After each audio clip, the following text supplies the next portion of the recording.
Well, if you are tired of having the same old boring chicken for dinner, this recipe will give you hope at the family dinner table. Here to share what I think is a family recipe, though given the conversation just moments ago, I'm not sure it is. Maggie Hockenberry and her dad, Randy, join us in the CI kitchen. Hi, guys. How are you? Good.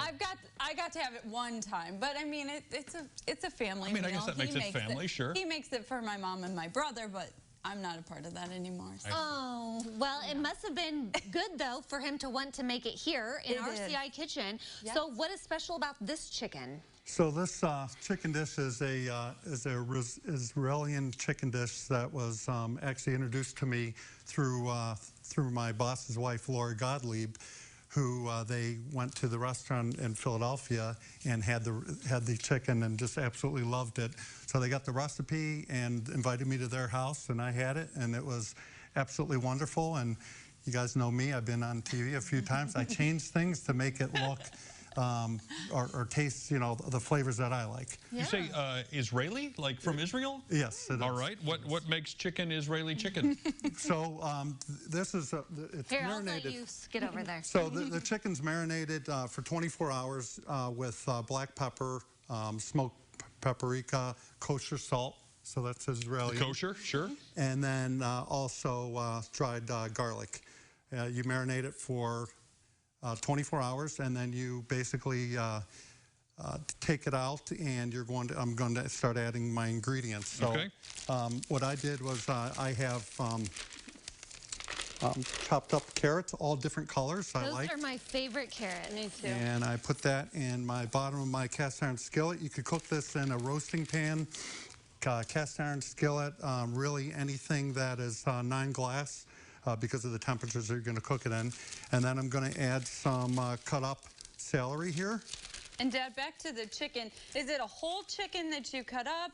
Is it breast? Is it thighs? What kind of chicken? You can do a whole chicken, or you can do thighs and breasts. That's what I do. And you have to make sure you smash down the chicken so it cooks evenly.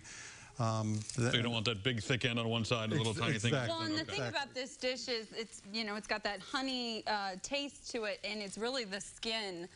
So that's why you want to make sure that you've got a little bit of variety. So these are not boneless, skinless chicken breasts. The skin is part of this recipe. Then is that what we're saying? Yeah. I think that's an alarm that I need to remember to cook with my dad. Oh no, that's him for his chicken. I was gonna say.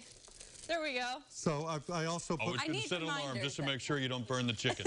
Exactly. I also put pearl onions. The recipe doesn't call for it. It calls for Spanish onions, but I like the pearl onions. And I put in my garlic. And then I'm going to add some cut up scallions. Put that around there. Going to add some chicken broth just to make sure that the chicken cooks evenly. Doesn't even look like we're going to have room for the chicken, Randy. It's a lot of vegetables. I like it. Basically going to put the chicken breast and thighs right up on top. You know, that's pretty remarkable that restaurant actually shared the recipe, or did they just kind of Google it themselves? I think they Googled it because they enjoyed the taste. I've never done that, though. Have you ever done that, Heather? Just really liked something and tried to get the recipe? From the restaurant? Yeah. I haven't. I did try to Google the cheddar biscuits from Red Lobster once. They're not... You know, they sell a mix for those, too. Well, I believe this might have been before that happened. And then I Googled it so much, they decided to start selling the mix. I think that's how that okay, so this goes on the heat here on the stovetop. This is going to go in the oven at 400 degrees. It's going to cook for 30 minutes, and then the chicken has to rest for 20 minutes after that.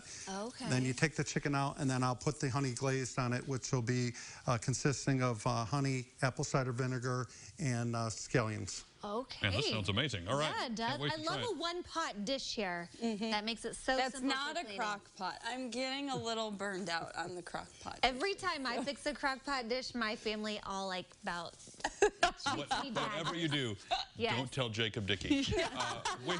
We will try this out and see the reveal in just a little bit. We have the entire recipe, though, for you on our website. You can check that out right now at CILiving.tv.